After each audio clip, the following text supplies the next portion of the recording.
welcome to SVG-TV News for Wednesday, June 13, 2018. I'm Yvette Bowens with the details. St. Vincent and the Grenadines is said to be among countries to be affected as Venezuela's PDVSA said it is suspending petroleum deliveries to about half of the Caribbean countries in its Petro-Carib agreement. The Antigua Observer quoted a report from the Venezuela Oil Ministry as saying that the move is due to falling crude production and low refinery utilization. According to the report, PDVSA is indefinitely suspending a combined 38,000 barrels per day of refined products deliveries to 8 of the 7 countries that make up Petro-Carib. These being Antigua and Barbuda, Belize, Dominica, El Salvador, Haiti, Nicaragua, St. Kitts and Nevis, and St. Vincent and the Grenadines.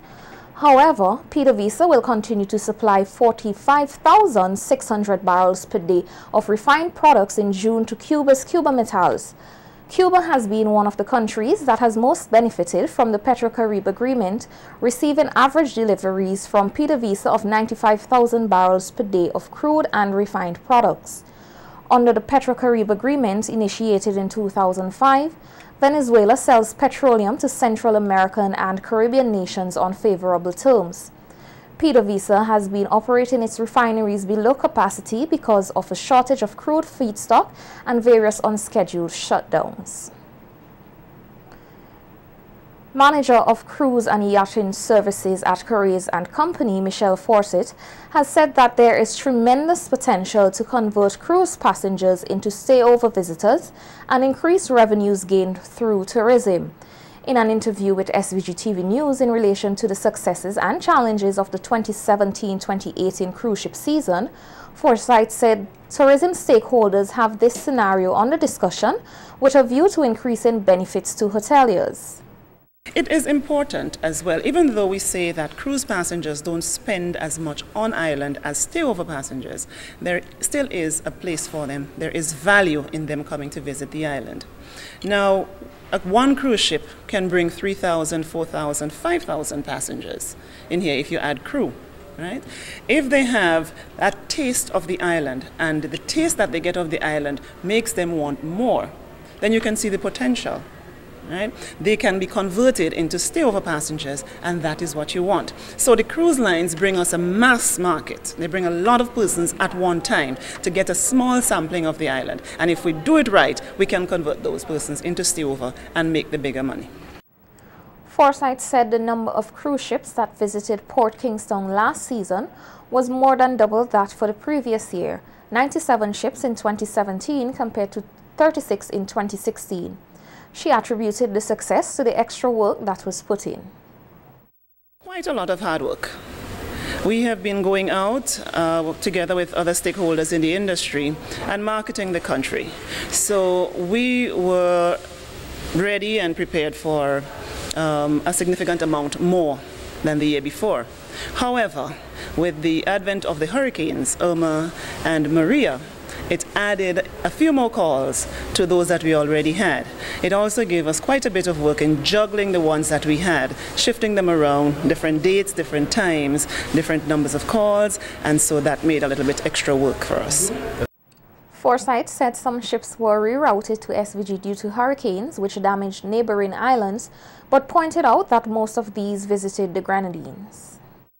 Yes, especially in Kingstown. It was just a few calls extra that we received, maybe about 5 or 6. We did get quite a bit more in the Grenadines, however. There's a company called Windstar, and they brought one of their ships that was supposed to go to St. Martin and Dominica. They gave us all those calls in Mairo and Bequia. So we did get about 12 or 13 more from that one. The agriculture sector here continues to benefit from the OECS Agriculture Competitiveness Project. The $5 million is being used to help farmers, fisherfolk, and agri-processors access markets and boost sales. At a roundtable session held at the Methodist Hall this morning as part of information sharing with stakeholders, Chief Agricultural Officer Ashley Kane said it is essential to build a vibrant agricultural sector. And this can be done by building networks and understanding the industry. We would have a better understanding of the program and how we can benefit and or contribute towards the building of a very strong and vibrant agriculture in St. Vincent and the Grenadines. For us, that is the end game, building an agricultural industry that persons who are into agriculture now will benefit from, and also would lay the foundation for others who may have an interest in agriculture. Through our deliberations and what comes out of forums like this, we would build interest so that we have an agricultural industry that can last us for a very long time. Permanent Secretary in the Ministry of Agriculture, Raymond Ryan, gave an outline of the various components and allocated finances for the AgriCom project. He noted that developing various techniques was key to success. Component 4 is dedicated to project management, monitoring and evaluation. Allocated sums are $0.78 million US. But this is a very critical component of the project. The objective of this component is to ensure effective implementation, monitoring of activities, and final project evaluation. This will help us to track, of course, the speed of implementation, with a hope that we might be able to access some additional funds from the World Bank. The project will finance goods, consulting and non-consulting services, training, and incremental operational costs for expenditures related to the activities. Minister of Agriculture Sabota Caesar has been speaking about the early successes of an initiative involving the export of produce to the BVI. Minister Caesar, who is parliamentary representative for South Central Windward, said that the Rastafarian Greg's Cooperative has a contract to export a 40-foot container of local agricultural produce to St. Thomas. This is done every 2 weeks and has provided tangible benefits for everyone. They are not here this morning because they have to export a 40-foot container of mixed products to St. Thomas. So let us take a step back. Prior to 2012, before that national thrust to establish these cooperatives, you didn't have that. And I want us to give a special recognition to the government and people of Taiwan for the excellent support that they gave us in ensuring that this is possible. So they have a demand in St. Thomas. Every 2 weeks, they export a 40-foot container. And this is something that we would like to see other cooperatives doing, not only to produce, but also to market. Caesar said that this country must reduce its $200 million food import bill by producing and utilizing more local goods. The government is here to establish the policy. The financial institutions are there to provide the financing once you can meet the required standards. But at the end of the day, our increase in exports, it boils down to RASFACO doing actual work on the ground today to move commodities from different areas in the country, taking it to Camden Park, putting it on a vessel and exporting it. I know we are here to have a discussion about a very important project, but let us make it very practical. If there's one thing I wish that stakeholders take away today from this session, we are all here, we have a nation to build. We have a food import bill of $200 million Eastern Caribbean dollars. The question I want for each one of us to ask ourselves, What percentage of that 200 million Eastern Caribbean dollars would my factory, would my farmers, would my cooperative help to reduce? The Windward Islands Farmers Association, WINFA, said it has undertaken the second in a series of skills transfer and capacity building training exercises of farmers who are members of the umbrella organization. A special dimension of the training was carried out last Monday on Simeon Green's farm at Sanssouci and facilitated by workers on that farm with farmers from South Rivers, Connery, Orange Hill and Byra. WINFA is seeking through these exercises to train farmers so they can train others and learn best practices. The first training event was held 2 weeks ago on the farm of Gideon Gilbert, who demonstrated to his peers his practices in plant and soil health, disease management, including the control of black sigatoka disease and fair trade practices. The trainees were selected from 7 farms in the Overland, Three Rivers, Connery and Park Hill areas. WINFA said these training events are also aimed at building resilience in the face of the many challenges in the agricultural sector and more specifically the banana industry. Enroy Lion P. King, a 63-year-old mason from Block 2000, is now homeless after a fire gutted his dwelling house this morning. Reports are that sometime after 10 this morning, thick smoke was seen coming from the 2-bedroom wooden and concrete structure, which is located next to the Starlift Steel Orchestra's panyard. Residents then sprang into action to try and put out the blaze, but the flames quickly engulfed the building. When SVG-TV News arrived on the scene, the fire department had brought the inferno under control. But King said while he was dismayed at losing everything, including thousands of dollars worth of tools, he was grateful for life. I say I was on walk and I see some smoke up in the air and I just looking at where my sister live, which is your original home, and I say the fire, that smoke came past, somebody said that looked like a house, and when I do check I say I hope it's not my own. When I do come, somebody are trying to finish up and somebody give me a call and say my house on fire, gone. Just can't really say nothing else. I leave on no electricity, no stove, nothing at all. That's the way. Can't really say enough about it. So you've lost everything? Everything excepting myself and what I have on my back. Give thanks? Yeah, give thanks and praise to the Almighty. Yeah, everything else gone. King also expressed gratitude to the fire department and the community for taking action. I just have the hopes that life is there and more will come by the blessing and the powers of the Almighty. One strength is there and good help from my good brethren and everything like that. Everything will be there. My representative and my other colleagues, my brethren also come out to give me the support. Brother Dave and Jomo, my sister, and Kenny, Major Leacock, everybody come and give me their good support. Which so the neighborhood just turned out? Yeah, the major. Because I'm a man of the ground, I'm a man who is loving man.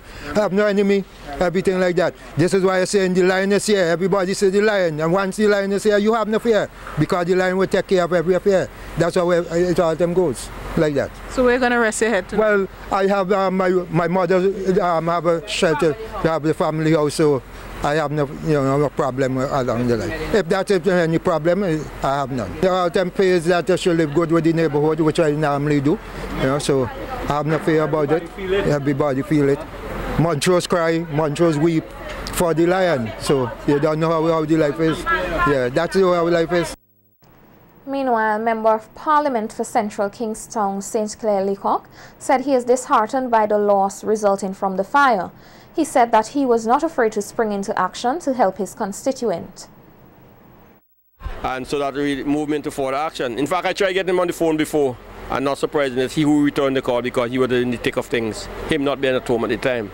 And the fire is right adjacent to Starlift Steel Orchestra, which is, I was going to say my second, but it's one of my great loves, place where I cohabit. So I knew that we had to do something. I saw the fire truck here when I came, and they were doing the best that they could under the circumstances. As usual, they'll have the challenges for hydrants to out the fire. And we had the good fortune that the hero of Starlift loaded us the hose for the steel van, and so we were able to give the fire service some help. by extinguishing some of the fire that's at the back there, you know. Yes, he's lost everything, but you're glad that there's no loss of life. No limb, you know, and that at this stage the fire is pretty much under control. You know, when you have these kind of fires with these old pitch pine and there's a lot of oil in those old wood, you know what I mean? So it burn a lot. So we had quite a bit of challenge here. But the firemen have done the best under the circumstances, and we're glad and grateful to them for their effort. Residents of the community voiced their feelings about the absence of a fire hydrant in the area. I speak of the truth because there are no fire hydrant in the area, and I was telling that officer over there with the shiny head in the grey jersey that it need a fire hydrant in the area. Yes, it need one back up in the area because you don't know when fire will be around. So we asking that the government put back one and water tower put back one here for us. Because you have many old places around, so you don't know when and how. The St. Vincent Girls High School has for yet another year snatched the award of distinction, making them the winners of the 2018 RBC Young Leaders title. Outclassing 6 other competitors, the 2018 Young Leaders were among the 228 fourth form students who participated in this year's program. Earlier today, students and coordinating teachers were presented with certificates and their respective trophies at an official closing ceremony held at the Peace Memorial Hall. Initiated some 37 years ago, the RBC Young Leaders Initiative aims to promote youth involvement, develop leadership skills, and foster an appreciation for teamwork among students across the Caribbean region. We hear more about today's closing exercise in this report by Nikita Tony. The 2018 Award of Distinction goes to the team of young leaders from the Girls High School. I Am We, leading change in our community. That's the team under which some 228 students from 7 secondary schools prepared projects for the 2018 RBC Young Leaders program. At the official closing ceremony for the 2017-2018 program held today at the Peace Memorial Hall, RBTT Country Manager Fleur Nichols said the program forms part of the bank's commitment to SVG and the region as they support youth education and empowerment. By participating in this program, you have challenged yourself and set the stage for change. By collaborating with your fellow students and taking action to make our community a better place, you have embraced your leadership role. It is humbling to see the creativity, passion and talent you have demonstrated. It is at the heart of RBT's collective ambition, and it shapes the role you play and the investments you make in our communities. Senior Education Officer K. Martin Jack stressed that youth activism is known to bring about change. She told the students that if they want to be the change, they must stand up and advocate for that change. People are not the future, they are the present. And in many ways, they are the best hope we have for repairing a world divided by fear, hatred, and violence. Because of your motivation, your belief in the cause and involvement, you have served as an inspiration to your fellow students or within the various communities within which you have served, spreading the word.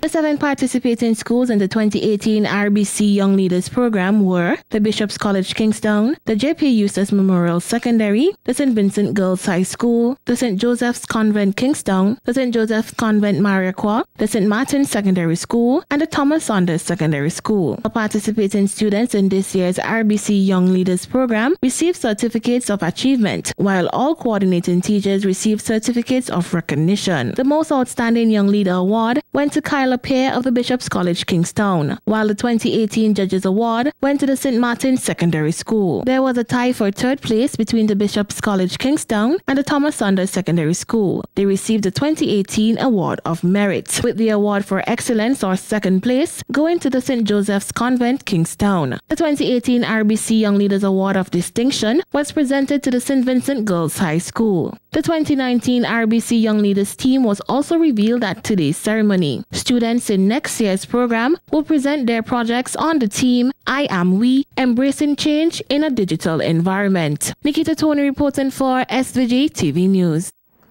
A medical consultant has encouraged students to strive to be effective leaders. Dr. Tawana Brown-Caesar, the featured speaker at today's RBTT Young Leaders closing ceremony, shared with students a few tips on what is needed to be a great leader. Dr. Brown-Caesar commended the RBC Young Leaders program for providing an avenue for youths across the Caribbean to develop leadership skills over the past 37 years. She said that the students should have taken full advantage of the initiative, which can help sharpen their resolve to contribute meaningfully to their society. That it is similar experiences and for these programs that will help to shape your resolve to meaningfully contributing to our society. I hope that the seeds of creating positive change which were planted through this program will grow and bloom throughout your years. I hope that through the execution of your projects that you would have recognized not only your individual abilities and talents, but that you would have been able to place a significant value and realize the benefits of working together. Change starts with you, but yes, this change that you are able to create is multiplied when you work together. Dr. Brown-Caesar, a nephrologist, told those attending the ceremony that in order to be possible leaders, each must be level-headed, empowered, an advocate, determined and dedicated, empathetic, and a role model. She said brought together, these qualities can enable the youth to be change agents in their communities. Now, for our next generation to rise up and exercise their influence in leading change in a very meaningful and sustainable way. Your contributions are too precious to be lost. We need continually effect positive change in not only your communities, but also our country. You have proven that you have what it takes to be a young leader. You have completed several projects, you have worked as a team, you have made an impact. I trust that your leadership journey that the RBC Bank has afforded will not finish here, but you will forever be leading change in your community. Carnival Beat is coming right up. All right.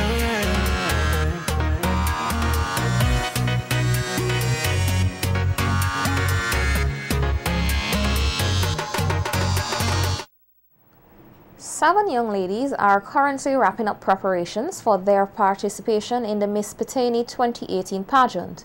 The event, which commences the weekend of activities to round off Pitani Mass, will take place this Friday, June 15th at the Lacroix Boxing Plant from 8 p.m. In a recent interview, all 7 contestants told SVG-TV's Nikita Tony that they are ready to present a magnificent showcase at this Friday's pageant.